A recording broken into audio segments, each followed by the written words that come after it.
A heavier task could not have been imposed than I to speak my griefs unspeakable.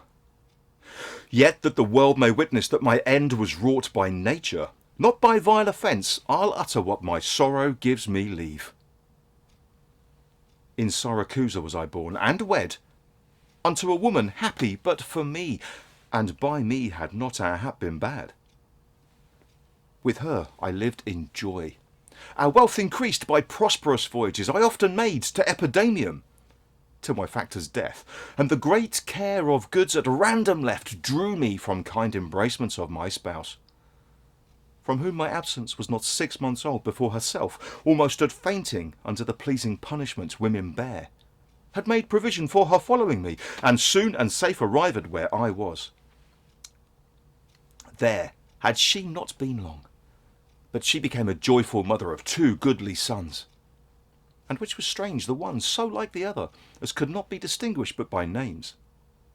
That very hour, in the self-same inn, a meaner woman was delivered of such a burden, male twins both alike.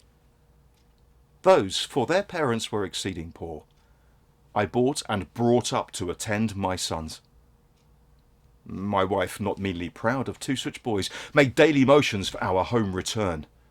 Unwilling, I agreed. Alas, too soon we came aboard. A league from Epidamium had we sailed before the always wind-obeying deep gave any tragic instance of our harm. But longer did we not retain much hope, for what obscured light the heavens did grant did but convey unto our fearful minds a doubtful warrant of immediate death, which, though myself would gladly have embraced, yet the incessant weepings of my wife, weeping before for what she saw must come, and piteous plainings of the pretty babes, that mourned for fashion, ignorant what's to fear, forced me to seek delays for them and me. And this it was, for other means was none. The sailors sought for safety by our boat, and left the ship, then sinking right to us.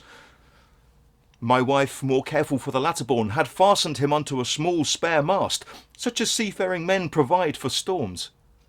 To him one of the other twins was bound, and whilst I had been like heedful of the other, the children thus disposed, my wife and I, fixing our eyes on whom our care was fixed, fastened ourselves at either end the mast, and floating straight, obedient to the stream, was carried toward Corinth, as we thought. At length the sun, gazing upon the earth, dispersed those vapours that offended us, and by the benefit of his wished light the seas waxed calm, and we discovered 2 ships from far making amain to us. Of Corinth that, of Epidaurus this.